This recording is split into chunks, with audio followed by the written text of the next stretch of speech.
Hello guys, this side खुशी कुमारी। हम कर रहे थे सीए फाउंडेशन के लॉ का चैप्टर नंबर 2, यूनिट नंबर 1। आज से हमें स्टार्ट करना था टाइप्स ऑफ कॉन्ट्रैक्ट। लेकिन इससे पहले कुछ टॉपिक्स हमने पिछले लेक्चर में करा था, उसके बारे में थोड़ा सा डिस्कस कर लेते हैं। हमने पढ़ा था व्हाट इज अ कॉन्ट्रैक्ट। अब कॉन्ट्रैक्ट की हमने डेफिनेशंस भी पढ़ी थी। An agreement enforceable by law. इसमें हमने अग्रीमेंट की डेफिनेशंस के बारे में पढ़ा था और एनफोर्सेबल बाय लॉ की डेफिनेशन के बारे में पढ़ा था और प्रॉमिस के बारे में भी पढ़ा था कि प्रॉमिस किसे कहते हैं। अब अग्रीमेंट के सेक्शंस के बारे में जानते हैं और प्रॉमिस के सेक्शन के बारे में और एनफोर्सेबल बाय लॉ के बारे में। अग्रीमेंट सेक्शन 2 क्लॉज ई के अंडर आता है। अगर इसके हम डेफिनेशन का बात करें तो every promise and every set of promise forming the consideration for each other. जब किसी भी तरीके का प्रॉमिस या फिर सेट ऑफ प्रॉमिस किसी भी तरीके का कंसिडरेशन बनाता है कॉन्ट्रैक्ट के बीच में, तो उसे अग्रीमेंट कहा जाता है। लेकिन अग्रीमेंट से पहले प्रॉमिस फॉर्म होता है, प्रॉमिस बनता है। अब प्रॉमिस किस सेक्शन के अंडर आता है? प्रॉमिस आता है सेक्शन 2 प्लस बी के अंडर में। अगर हम प्रॉमिस के डेफिनेशन का बात करें, when the person to whom the proposal is made signifies his assent thereto the proposal is said to be accepted. Proposals when accepted become a promise.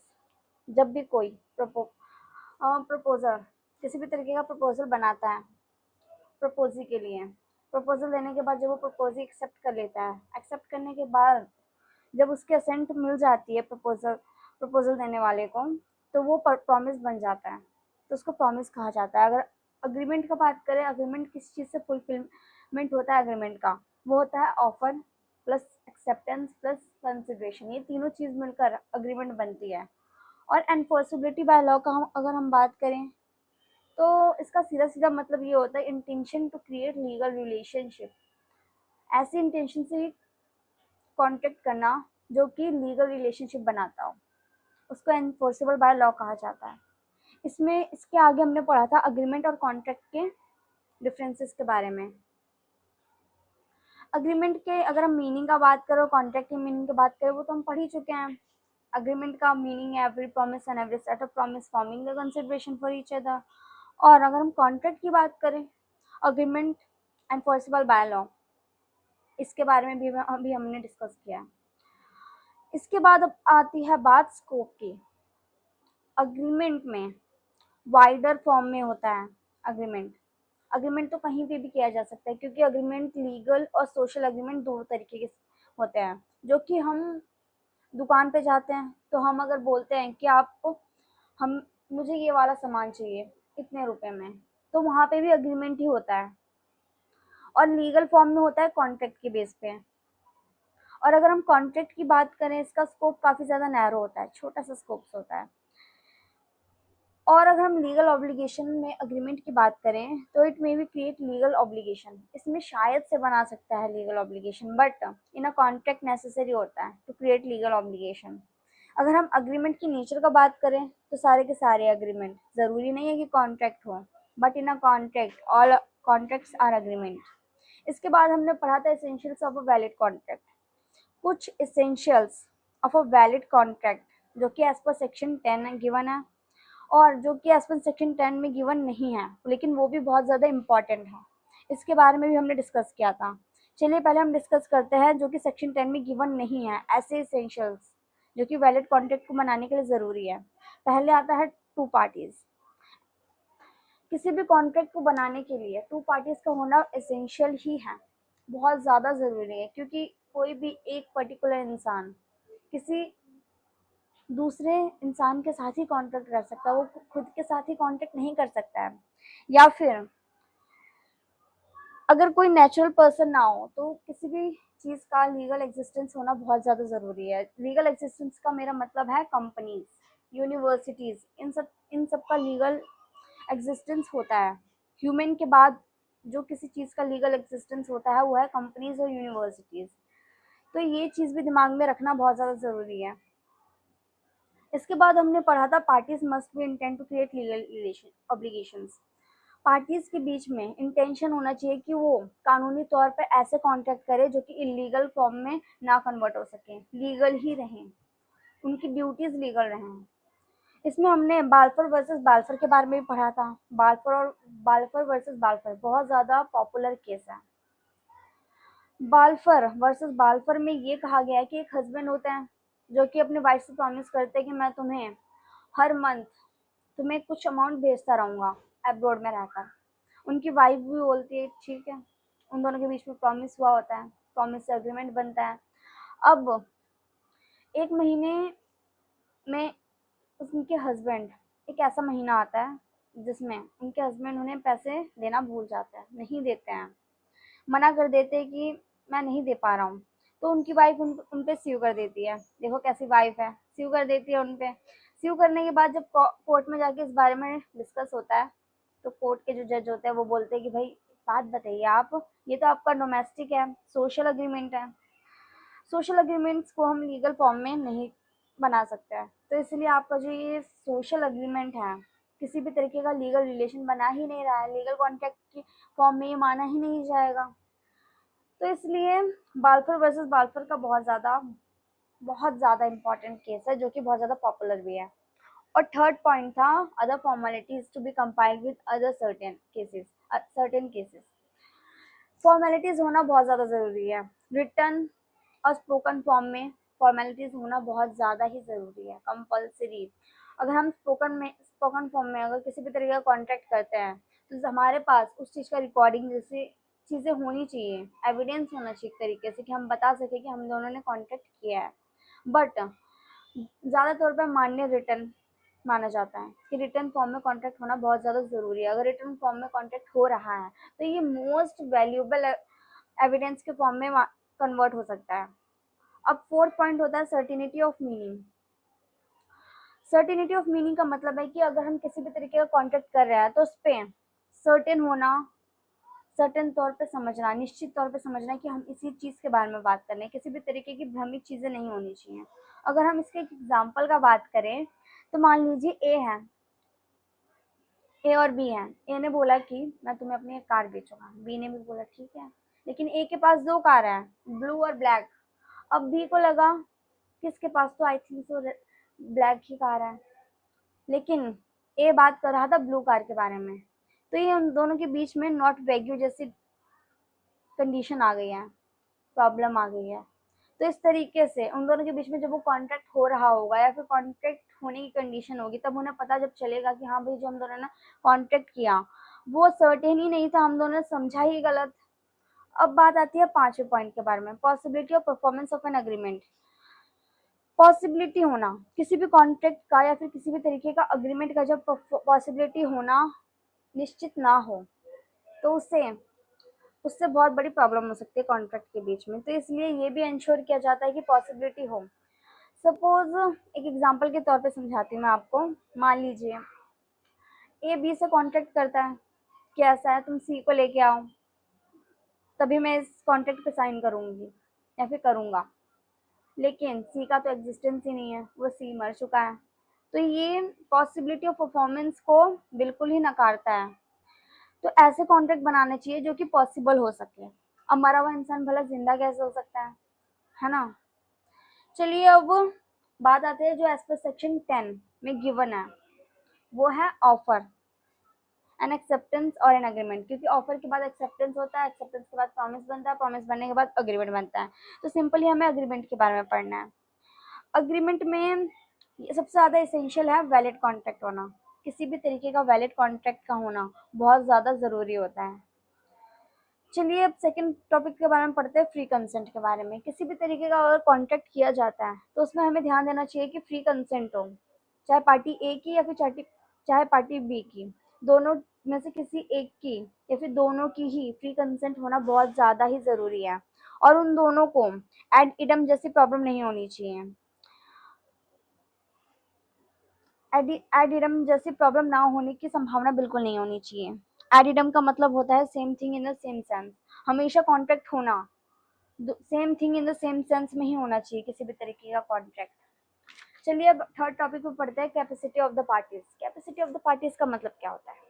Last lecture में हमने पढ़ा था कि कैपेसिटी होना बहुत ज़्यादा ज़रूरी है किसी भी इंसान का। कोई भी इंसान 18 से अबव होना चाहिए, बिलो नहीं होना चाहिए 18 एज से। और सेकंड ये चीज़ होनी चाहिए कॉन्ट्रैक्ट में कि साउंड माइंड का पर्सन ही कांटेक्ट कर सके। तीसरा पॉइंट ये होना चाहिए कि डिस्क्वालीफाइड नहीं होना चाहिए कोई भी इंसान लॉ से, कोर्ट से डिस्क्वालीफाई नहीं होना चाहिए कि ये इंसान कांटेक्ट नहीं कर सकता। इस तरीके के इंसान कैपेबल होते हैं कॉन्ट्रैक्ट करने के लिए। अगर कोई भी इंसान 18 साल से नीचे है और वो कॉन्ट्रैक्ट कर रहा है तो उसको माना नहीं जाएगा, उस कॉन्ट्रैक्ट को कॉन्ट्रैक्ट ही नहीं माना जाएगा। लेकिन अगर कोई भी इंसान अनसाउंड माइंड का है, उसका दिमाग ही नहीं चलता, पागल है, इंसेन है, तो ऑब्वियस सी बात है कि उसको भी कॉन्ट्रैक्ट करने का कोई हक नहीं है, माना नहीं जाएगा उसका भी कॉन्ट्रैक्ट। अगर किसी इंसान को थर्ड पॉइंट, अगर किसी इंसान को डिस्क्वालीफाइड किया गया है कोर्ट की नज़र में, लॉ ने ही उसको डिस्क्वालीफाई कर रखा है कि ये इंसान कर ही नहीं सकता कॉन्ट्रैक्ट, तो वैसे इंसान भी कॉन्ट्रैक्ट नहीं कर सकता। और चौथी चीज़, किसी भी कॉन्ट्रैक्ट में कंसिडरेशन होना मस्ट है। कंसिडरेशन के बिना कोई भी कॉन्ट्रैक्ट कॉन्ट्रैक्ट माना ही नहीं जाएगा। अब कंसिडरेशन से मेरा मतलब है किसी भी वस्तु का आदान प्रदान करना कॉन्ट्रैक्ट करते समय। अगर कॉन्ट्रैक्ट कर रहा है कोई भी इंसान, तो अगर मान लीजिए ए बी के साथ कॉन्ट्रैक्ट कर रहा है, तो अगर ए अपना 10 रुपये दे रहा है तो बी को भी अपना पेन देना होगा। अगर पेन के बीच में, अगर पेन और कैश के बीच में कंसिडरेशन हो रहा है तो, कॉन्ट्रैक्ट हो रहा है तो सॉरी। अगर फिफ्थ पॉइंट का बात करें तो लॉफुल कंसिडरेशन और ऑब्जेक्ट होना मस्ट है। अगर किसी भी तरीके का कंसिडरेशन लेन देन हो रही है तो लॉफुल होना चाहिए, गैर कानूनी नहीं होना चाहिए, इलीगल बिल्कुल नहीं होना चाहिए, और ऑब्जेक्ट भी लॉफुल होना चाहिए, उद्देश्य भी इलीगल नहीं होना चाहिए। तो ऐसे अग्रीमेंट को अग्रीमेंट बोला जाता है और ये आगे जाके कॉन्ट्रैक्ट के फॉर्म में भी बन सकता है। Not expressly declare to be void, ऐसा कोई भी कॉन्ट्रैक्ट नहीं होना चाहिए जो डिक्लेयर कर दिया जाए कि वॉइड है। वॉइड नहीं होना चाहिए कोई भी एग्रीमेंट या फिर कॉन्ट्रैक्ट, होना ही नहीं चाहिए। अब आगे हम पढ़ते हैं, आज से हमें स्टार्ट करना था टाइप्स ऑफ कॉन्ट्रैक्ट के बारे में। अगर हम कॉन्ट्रैक्ट का बारे में बात करें तो यहाँ पे 3 टाइप्स ऑफ कॉन्ट्रैक्ट हैं, वैलिडिटी और एनफोर्सिबिलिटी। वैलिडिटी और एनफोर्सिबिलिटी से मतलब क्या समझ आता है, हमने इतना बार पढ़ लिया कि एनफोर्सिबिलिटी का मतलब ये होता है intention to create legal relation in a contract. तो इस तरीके से कॉन्ट्रैक्ट करना जो कि लीगल रिलेशन बनाता हो, वैलिड हो, कानून की नज़रों में वैलिड हो। तो वैलिडिटी और एनफोर्सिबिलिटी का मतलब कानून की नज़रों में वैलिड कॉन्ट्रैक्ट होना। फॉर्मेशन सेकंड पॉइंट है, और फॉर्मेशन का मतलब होता है कि इस तरीके से फॉर्म करना कॉन्ट्रैक्ट को, जिसके बारे में अभी हम बताएंगे। और थर्ड पॉइंट है परफॉर्मेंस, कि हम किस तरीके से परफॉर्मेंस करेंगे कॉन्ट्रैक्ट के अंदर। चलिए पहले बात करते हैं वैलिडिटी और एनफोर्सिबिलिटी के बारे में। इसके 5 पॉइंट हैं, valid contract, wide contract, voidable contract, illegal agreement और अनएनफोर्सेबल कॉन्ट्रैक्ट। चलिए बात करते हैं पहले वैलिड कॉन्ट्रैक्ट के बारे में कि वैलिड कॉन्ट्रैक्ट होते किस तरीके हैं। यहाँ पे पहले पॉइंट में लिखा गया है on the basis of the validity. Validity के फॉर्म में कोई भी कॉन्ट्रैक्ट किया जाएगा तो पहले पॉइंट में आएगा वैलिड कॉन्ट्रैक्ट। वैलिड कॉन्ट्रैक्ट का चलिए हम डेफिनेशन पढ़ते हैं। An agreement which is binding and enforceable is a valid contract. It contains all essential elements of a valid contract. वो सारे अग्रीमेंट्स जो कि बाउंड हो ये परफॉर्म करने के लिए कि ये इन्फोर्सेबल वे में हो रहा है नहीं हो रहा है, इस तरीके के अग्रीमेंट्स को, इस तरीके के कॉन्ट्रैक्ट्स को वैलिड कॉन्ट्रैक्ट कहा जाता है। अगर हम इसके एग्जांपल का बात करें, A ask B if you want to buy his bike for 50,000 rupees, B agrees to buy bike. It is an agreement which is enforceable by law, hence it is a valid contract. ए ने B से पूछा क्या तुम मेरी bike खरीदना चाहते हो 50,000 में, बी भी अग्री हो गया, ठीक है मैं तुम्हारी बाइक खरीद लूंगा। उसके बाद it is agreement, it forms an agreement, ये एनफोर्सेबल अग्रीमेंट बन जाता है कानून की नजरों में, यही वैलिड कॉन्ट्रैक्ट कहलाया जाता है इसको ही। अब सेकंड पॉइंट पढ़ते हैं वाइड कॉन्ट्रैक्ट, जो कि एज पर सेक्शन 2 क्लॉज जे के अंदर आता है। Void contract, a contract which ceases to be enforceable by law becomes void when it ceases to be enforceable. Thus, a void contract is one which cannot be enforceable by a court of law.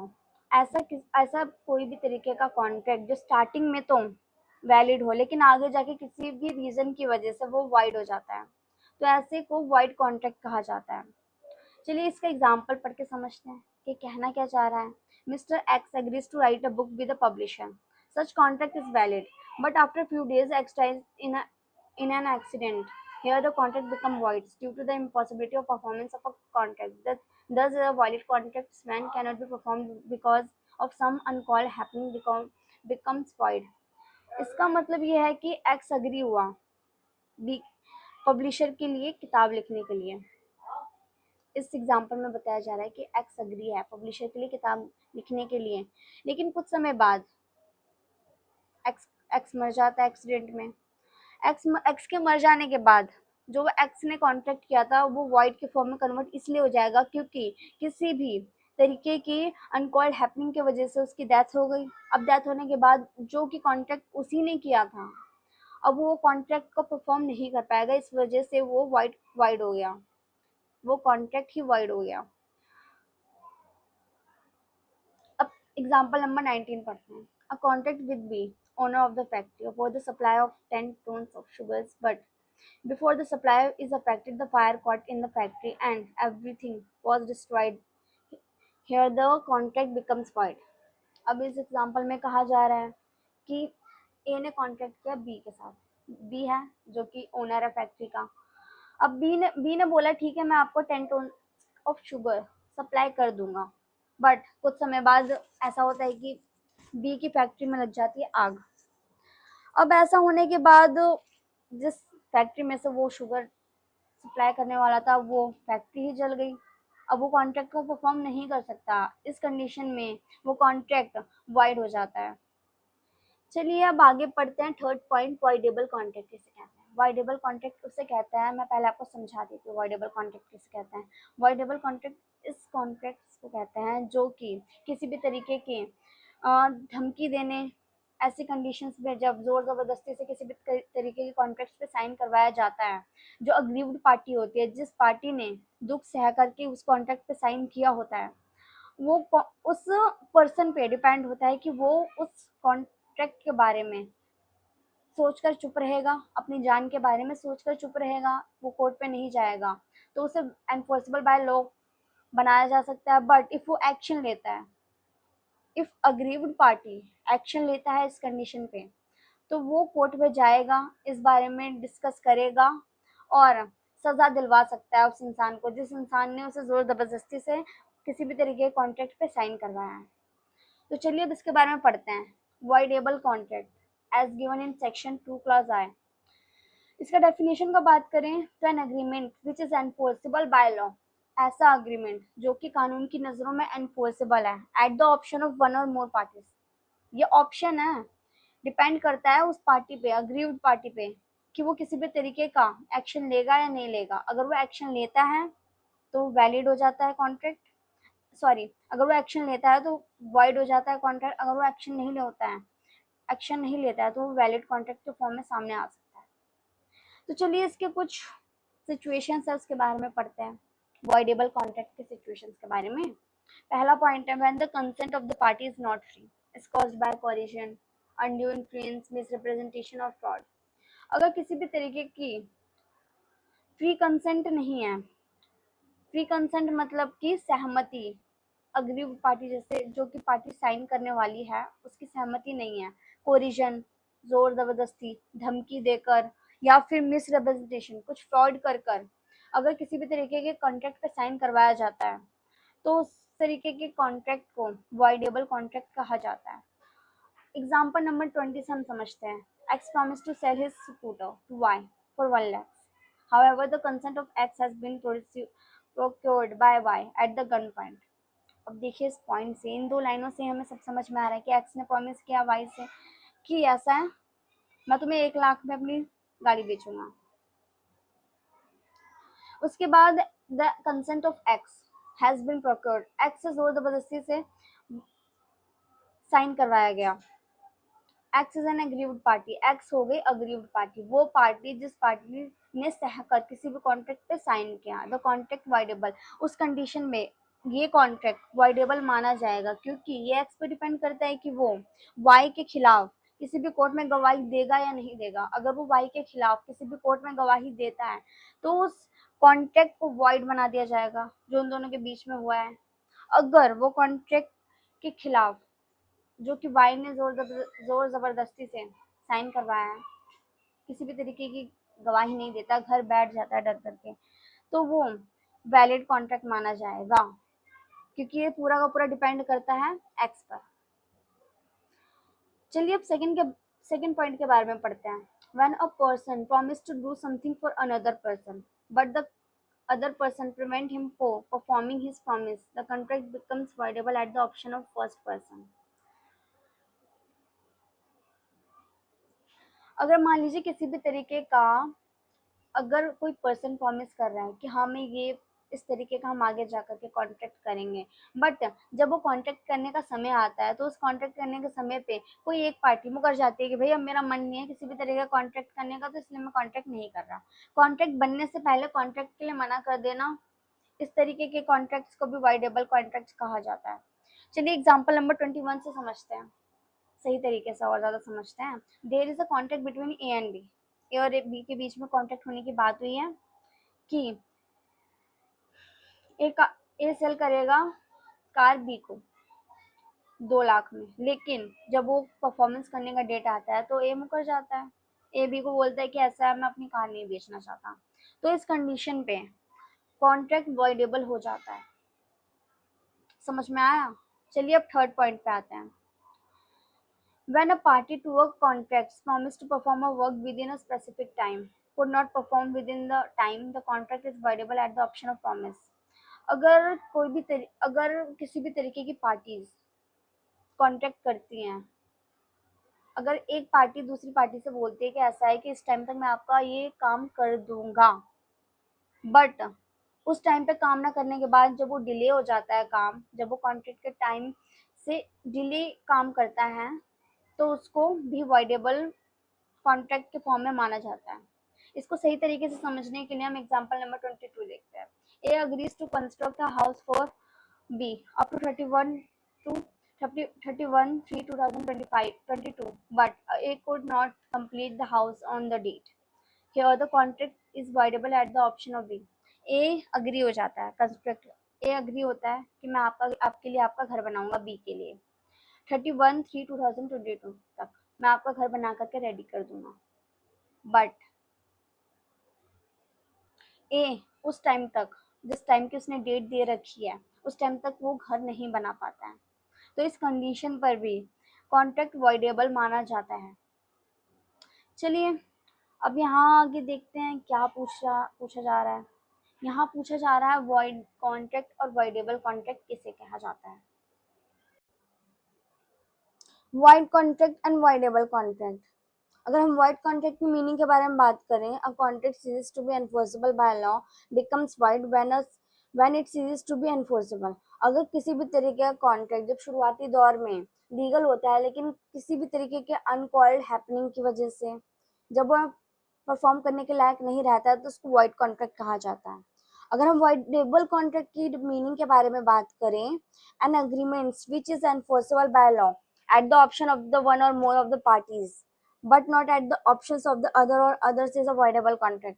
जब किसी भी तरीके के agreements को शुरुआती दौर में enforceable इसलिए भी किया जा सकता है क्योंकि जो अग्रीव्ड पार्टी है, जिस पार्टी को जोर जबरदस्ती से साइन करवाया गया है या फिर जिसकी सहमति लेने वाला पार्टी है, जो अगर वो चाहे तो किसी भी तरीके के कॉन्ट्रैक्ट्स को वैलिड या फिर वॉइड कर सकता है, तो उसको वॉइडेबल कॉन्ट्रैक्ट कहा जाता है। अगर हम वाइड कॉन्ट्रैक्ट की एनफोर्सिबिलिटी के बारे में बात करें, a wide contract can not be enforceable at all. किसी भी तरीके का वाइड कॉन्ट्रैक्ट एनफोर्सेबल नहीं होता, कानून उसके ऊपर कोई भी कार्रवाई नहीं कर सकता। अगर वाइडेबल कॉन्ट्रैक्ट्स की एनफोर्सिबिलिटी के बारे में बात करें, if it is enforceable only at the options of aggrieved party but not at the options of other party.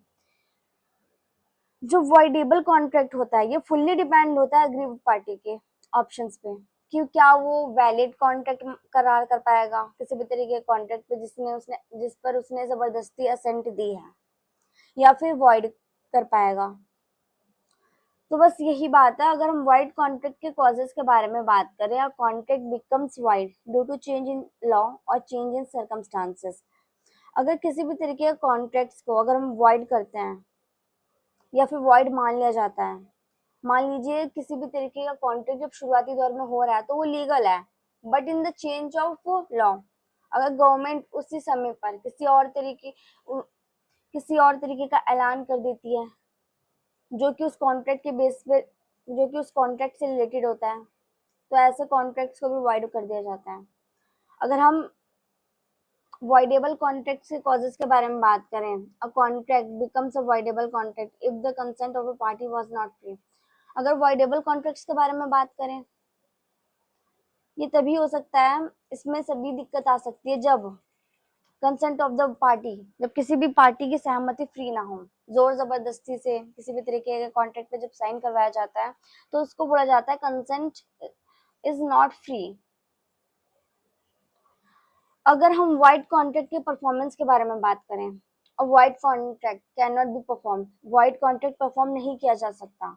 But अगर हम वाइडेबल कॉन्ट्रैक्ट के परफॉर्मेंस के बारे में बात करें, if the agreed party does not within reasonable time exercise his rights to avoid the contract, any party can sue the other for claiming the performance of the contract। अगर कोई agreed party है, अगर वो reasonable time पर किसी भी तरीके का एक्सरसाइज या फिर किसी भी तरीके का एक्शन नहीं लेती है उस कॉन्ट्रैक्ट के अगेंस्ट, तो उसे वो परफॉर्म करना ही पड़ेगा।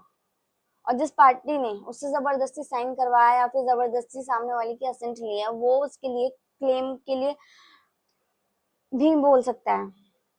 अगर हम वाइड कॉन्ट्रैक्ट की परफॉर्मेंस के बारे में बात करें, या सॉरी राइट्स के बारे में बात करें, और void contracts does not grant any legal remedy to any party.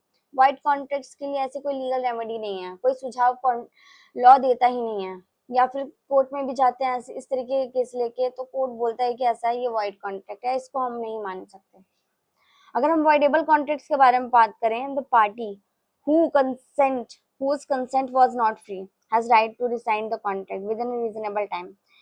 वो पार्टी जिसका कंसेंट ही फ्री नहीं है, जिस पार्टी के साथ जोर जबरदस्ती से किसी भी तरीके का असेंट लिया गया है, ऐसी पार्टी कोर्ट में जाके अपने राइट्स के खिलाफ लड़ सकती है और उस कॉन्ट्रैक्ट्स को जो उसके खिलाफ किया गया है, बिना सहमति के उसको कॉन्ट्रैक्ट बनाया गया, उसको भी रद्द कर सकती है। चलिए अब फोर्थ पॉइंट पे आते हैं, illegal contract. It is a contract which the law forbids to be made. The contract will not enforce such as contract but also the connected contracts। All illegal agreements are void, but all void agreements are not necessarily illegal। अब इसमें बोला जा रहा है उस तरीके के contracts बनाना जो कि कानून की पूरी धज्जियां उड़ाते हो, कानून को खत्म करते हो। इस तरीके के कॉन्ट्रैक्ट्स अगर कोई इंसान बनाता है वो अनएनफोर्सेबल है, एनफोर्सेबल माना ही नहीं जा सकता इस तरीके के कॉन्ट्रैक्ट्स को। लेकिन इसमें ये बात भी कही जा रही है कि सारे के सारे अग्रीमेंट्स जो कि वॉइड है, जरूरी नहीं है कि वो इलीगल हो, बट सारे के सारे इलीगल अग्रीमेंट्स या फिर इलीगल कॉन्ट्रैक्ट्स हमेशा ही वॉइड होंगे। चलिए एग्जांपल नंबर 23 से हम समझते हैं कि इलीगल कॉन्ट्रैक्ट अपने आप को क्या बता रहा है, अपने बारे में क्या बता रहा है। कॉन्ट्रैक्ट्स दैट इज इमोरल और oppose to public policy are illegal. वो सारे कॉन्ट्रैक्ट्स जो इमोरल है, अनैतिक है, या फिर अपोज टू पब्लिक पॉलिसी के पूरे खिलाफ हैं, इस तरीके के कॉन्ट्रैक्ट्स को इलीगल कहा जाता है। इलीगल नेचर ही उनका होता है। अगर इसका एग्जांपल देखा जाए, R agrees with us to purchase brown sugar, it is an illegal agreement. अब यहाँ पे ब्राउन शुगर के बारे में बात की जा रही है। ब्राउन शुगर होता क्या है? ब्राउन शुगर का मतलब होता है ड्रग्स। अब इसमें क्या कंडीशन बताई जा रही है? आर अग्री है एस से परचेज करने के लिए ब्राउन शुगर। ऑब्वियस बात है, इलीगल की गिनती में ही आता है, तो ये इलीगल अग्रीमेंट हो गया। अगर हम वॉइड अग्रीमेंट और इलीगल अग्रीमेंट्स के डिफरेंशिएशंस की बात करें, वॉइड अग्रीमेंट का अगर स्कोप के बारे में बात करें, अब agreement is not necessarily illegal. जरूरी नहीं है कि वॉइड अग्रीमेंट को इलीगल कहा जाए, but in the case of illegal agreement, N illegal agreement is always void. सारे के सारे इलीगल अग्रीमेंट वॉइड होते ही हैं। वॉइड अग्रीमेंट की अगर हम नेचर की बात करें तो जरूरी नहीं है इसको लॉ के अंडर इसके खिलाफ कोई भी तरीके के एक्शंस लिए जाते हो, बट इलीगल अग्रीमेंट के तहत इलीगल अग्रीमेंट हमेशा ही लॉ के अंडर आते हैं। बहुत सारे ऐसे कानून मिल जाएंगे जो इलीगल अग्रीमेंट्स के बेस पे होते हैं या फिर इलीगल कॉन्ट्रैक्ट करने के बेस पे होते हैं। और अगर हम वाइड अग्रीमेंट्स के पनिशमेंट्स की बात करें, parties are not liable for any punishment. Parties जो होती है वो लाइबल नहीं होती है पनिशमेंट्स के लिए, और ये लॉ के अंडर भी लिखा गया है कि वॉइड एग्रीमेंट में पार्टीज पनिशमेंट के लायक नहीं है, but in in the illegal agreement parties to illegal agreements are liable for punishments. Parties जो इलीगल तरीके से कॉन्ट्रैक्ट या फिर एग्रीमेंट्स कर रही हैं वो लाइबल है पनिशमेंट्स के लिए, उनको पनिशमेंट्स दी जाती है। लॉ के अंदर ये सारे के सारे कानून लिखे गए हैं कि ऐसे इंसानों को जो कि अनलॉफुल तरीके से कॉन्ट्रैक्ट या फिर एग्रीमेंट कर रहे हैं उनको सजा मिलेगी। बट अगर हम कोलैटरल एग्रीमेंट्स के बारे में बात करें तो कोलैटरल का मतलब क्या होता है? कोलैटरल का मतलब होता है गलत से जुड़ा हुआ हर काम गलत होता है। चलिए वॉइड एग्रीमेंट्स के बारे में बात करते हैं कि इसमें कोलैटरल का क्या रूल है या फिर कोलैटरल किस तरीके से काम करता है। It is not necessary that agreements collateral to void agreements में also be void, it is may be valid also. अगर किसी भी तरीके का, ये जरूरी नहीं है कि अगर किसी भी तरीके का वॉइड एग्रीमेंट किया जा रहा है वो शुरुआती दौर पे हो सकता है कि वॉइड हो, लेकिन वो वैलिड भी माना जा सकता है आगे जाके। बट अगर हम इलीगल अग्रीमेंट के बारे में बात करें, agreements collateral to illegal agreements are always void. जितने भी तरीके के इलीगल तरीके से अग्रीमेंट करे जाते हैं और उसको कोलैटरल वे में होता है किसी भी तरीके का कॉन्ट्रैक्ट, तो वो आगे जाके भी इलीगल ही होता है। अगर सही तरीके का काम किया जा रहा है ना गलत पैसों से भी, तो वो इलीगल ही माना जाता है। Fifth point, unenforceable contract, where a contract is good in substance but because of some technical defects, that is absence in writing, barred by limitation, one or both the parties sues upon it, it is described as an unenforceable contract। जब किसी भी तरीके का contract सही तरीके से किया जा रहा है बट आगे जाकर किसी भी तरीके का टेक्निकल डिफेक्ट आ रहा है कॉन्ट्रैक्ट में, जैसे कि एब्सेंस इन राइटिंग, राइटिंग्स का एब्सेंस होना, कॉन्ट्रैक्ट रिटन फॉर्म में ना होना, बार्ड बाय लिमिटेशन, जिस टाइम को फिक्स करके कॉन्ट्रैक्ट में जिस टाइम को फिक्स किया गया है परफॉर्म करने के लिए, अगर वो टाइम क्रॉस हो जाता है, बार्ड हो जाता है, टाइम कोलैप्स हो जाता है, तो ऐसे तरीके को भी अनएनफोर्सेबल कॉन्ट्रैक्ट कहा जाता है। या फिर दोनों पार्टीज में से कोई एक इंसान भी अगर दूसरे इंसान पे स्यू कर देता है तो ऐसे कंडीशंस में भी कॉन्ट्रैक्ट अनएनफोर्सेबल हो जाता है। चलिए एग्जांपल्स पढ़ते हैं। A bought goods from me in 2018 but no payment was made till 2022. B can sue. B cannot sue A for payment in 2022 as it has covered 3 years and barred by limitations. A good debt becomes enforceable after the periods of 3 years are as barred by limitation।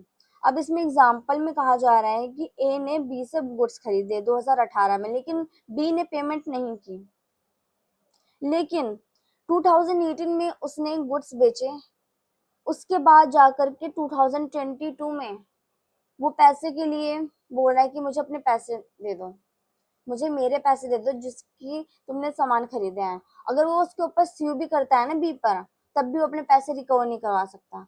क्यों? क्योंकि एक limitations होती है contract करने के बाद। अगर तुम्हारे किसी भी तरीके का पेमेंट ड्यू है तो उसको 3 साल के अंदर तुम्हें रिकवर करवा सकते हो, अदरवाइज बार्ड बाय लिमिटेशन हो जाता है, टाइम खत्म हो जाता है एक तरीके से, वो नहीं करवा सकता पैसे रिकवर। समझ में आया? चलिए अब स्टार्ट करते हैं टाइप्स ऑफ कॉन्ट्रैक्ट का second type, formations of contract, किस तरीके से हम कॉन्ट्रैक्ट्स को बना सकते हैं। पहला पॉइंट है एक्सप्रेस कॉन्ट्रैक्ट, सेकंड है इम्प्लाइड कॉन्ट्रैक्ट। अगर हम एक्सप्रेस कॉन्ट्रैक्ट के बारे में बात करें तो हम ये जानते हैं a contract would be N express contract if the term are expressed by word or in writing. Section 9 of the Act provides that if a proposal or acceptance of any promise is made in word, the promise is said to be express। Express contract का मतलब ये होता है जब भी हम किसी भी तरीके का कॉन्ट्रैक्ट करते हैं तो उसको एक्सप्रेस करना बहुत ज्यादा जरूरी है। बिना एक्सप्रेशन के कॉन्ट्रैक्ट करना थोड़ा सा बेवकूफी जैसी चीज हो सकती है, इसलिए बाय वर्ड और इन द राइटिंग फॉर्म, अगर हम बोल कर किसी भी तरीके के कॉन्ट्रैक्ट्स को बना रहे हैं या फिर इन अ रिटन फॉर्म किसी भी तरीके के कॉन्ट्रैक्ट्स को बना रहे हैं तो ऑब्वियस सी बात है इसे एक्सप्रेस कॉन्ट्रैक्ट कहा जाता है, क्योंकि हम बोल कर या फिर लिख कर एक्सप्रेस कर रहे हैं। चलिए एग्जांपल नंबर 25 से समझते हैं। A tells B on telephone that he offers to sell his house for 20 lakhs। and B in reply informs A that accept the offer. This is an express contract. अब इस example से surely समझ में आता है कि ए ने B को कॉल किया.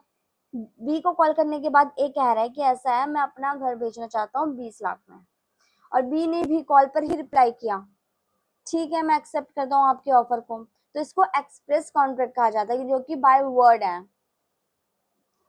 चलिए अब इम्प्लाइड कॉन्ट्रैक्ट के बारे में बात करें. इम्प्लाइड का मतलब ये है कि बिना बोले कॉन्ट्रैक्ट्स को परफॉर्म करना.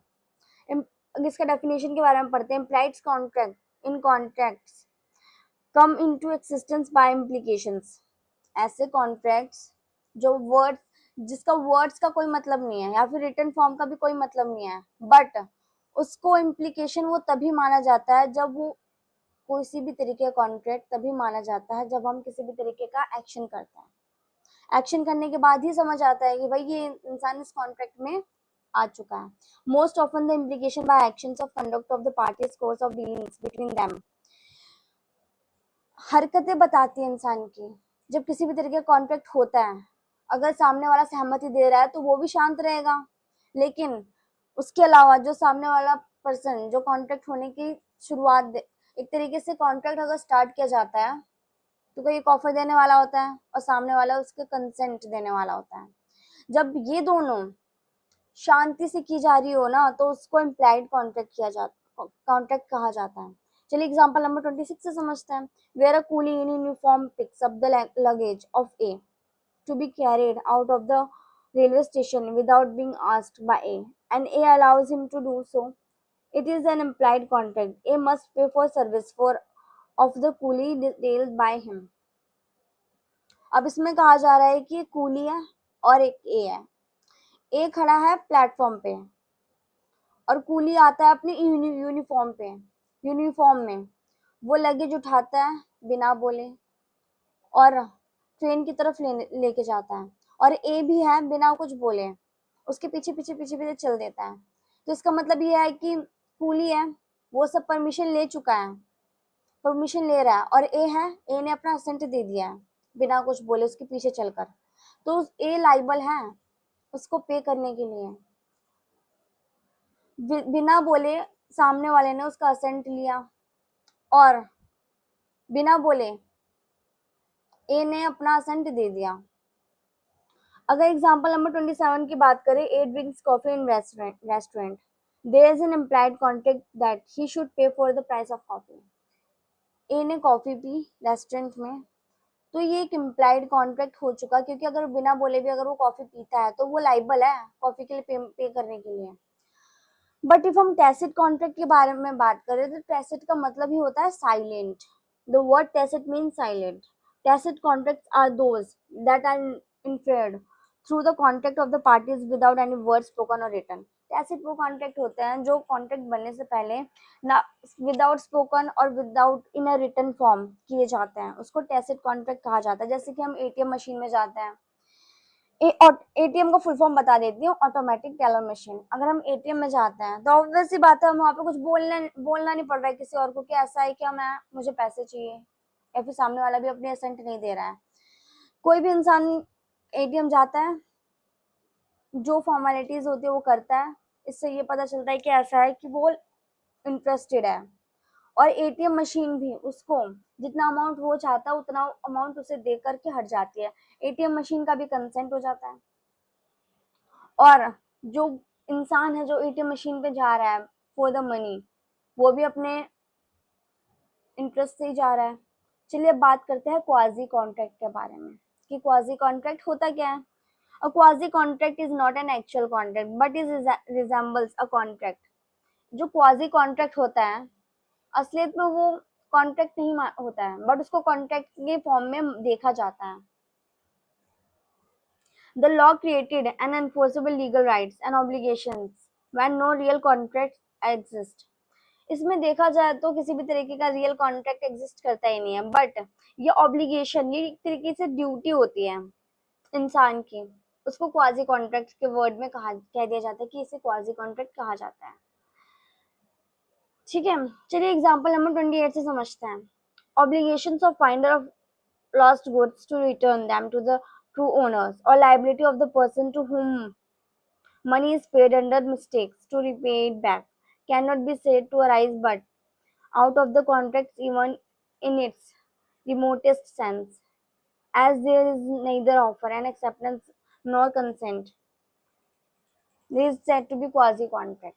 इसमें कहा जा रहा है कि अगर किसी इंसान का कोई भी सामान गुम हो जाता है, गुम होने के बाद उसे कोई और उठा लेता है, गुम हुए हुए सामान को अगर कोई और उठा लेता है, अगर वो उठा करके एक तरीके से जब वो उस सामान को उठाता है तो वो लाइबल हो जाता है, ये पब्लिक ड्यूटी हो जाती है, ये इंसान के पब्लिक ड्यूटीज में आता है। तो उसका ये कर्तव्य बनता है, ऑब्लिगेशन बनता है कि वो उसको उस सामान को अपने ट्रू ओनर को दे सके।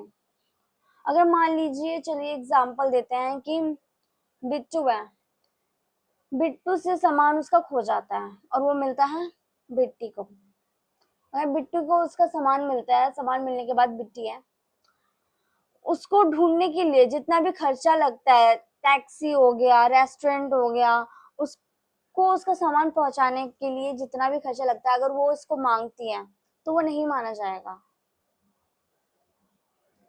क्योंकि ये बिट्टी की ऑब्लिगेशंस थी कि उसे वो सामान देना है उसे। अगर मान लीजिए सपोज 10,000 रुपये बिट्टू के गिरे हैं, बिट्टी ने 10,000 रुपये उठाए, लेकिन उसने उसको ढूंढने के लिए 20,000 तक का खर्चा कर दिया, तो ऑब्वियस सी बात है कि बिट्टू लायबल नहीं है उसके लिए। चलिए आगे बढ़ते हैं। फोर्थ पॉइंट है ई कॉन्ट्रैक्ट। ई कॉन्ट्रैक्ट किसे कहते हैं, चलिए पढ़ते हैं।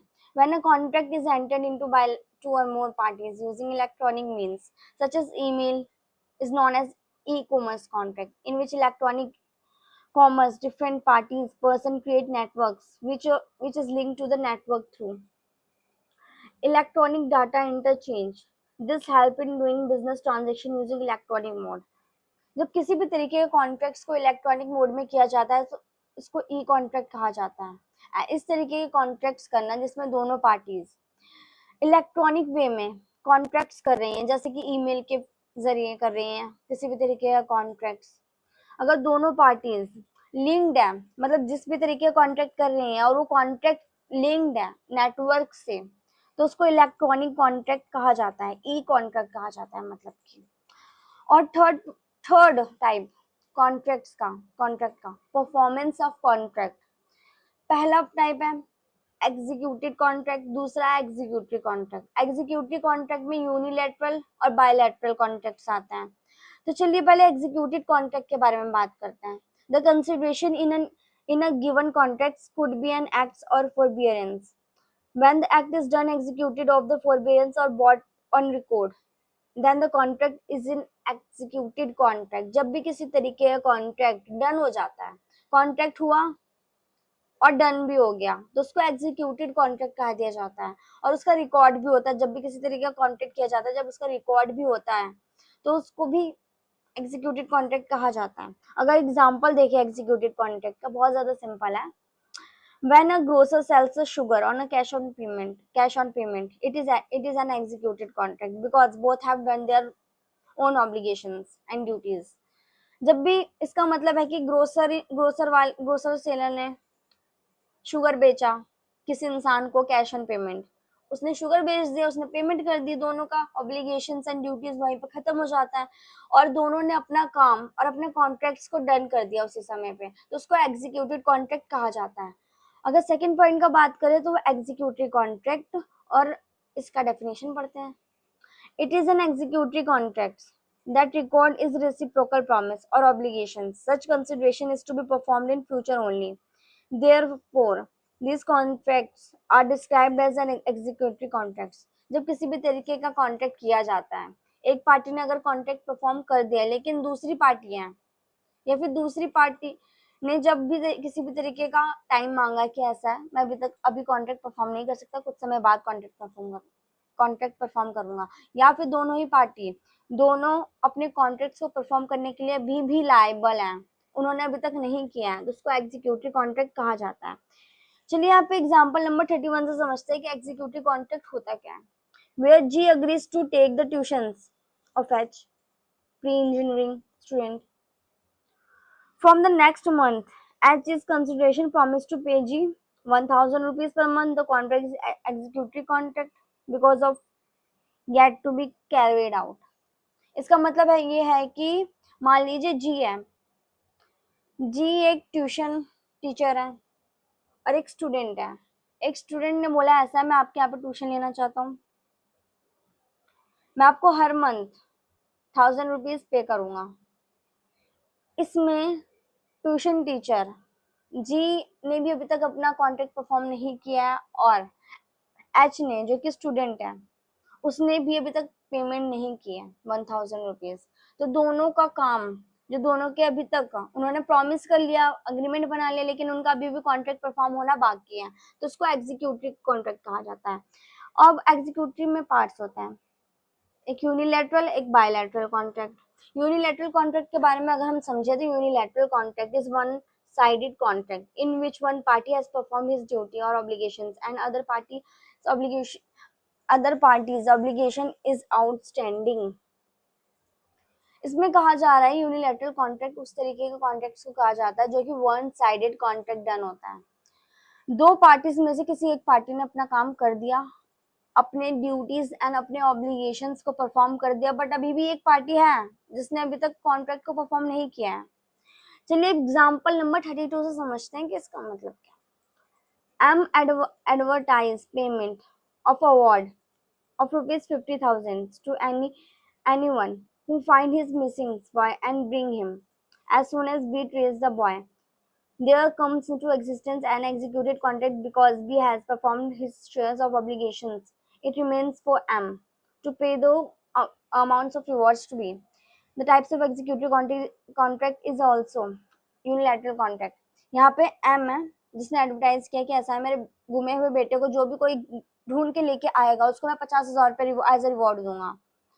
एम की बात सुनी बी ने उनके उसके बेटे को ढूंढ भी लिया। ढूंढने के बाद बी ने अपना कॉन्ट्रैक्ट परफॉर्म कर दिया, उसकी ड्यूटीज और ऑब्लिगेशन से उसने अपना काम कर दिया। अब एम की ड्यूटी बनती है कि उसको पेमेंट करे और जो कि ड्यू है उसने अभी तक की नहीं है, तो उसको यूनिलैटरल कॉन्ट्रैक्ट कहा जाता है। एक पार्टी ने अपना कॉन्ट्रैक्ट परफॉर्म कर दिया लेकिन दूसरे पार्टी का अभी भी परफॉर्म करना बाकी है, ऐसे कॉन्ट्रैक्ट्स को यूनिलैटरल कॉन्ट्रैक्ट कहा जाता है।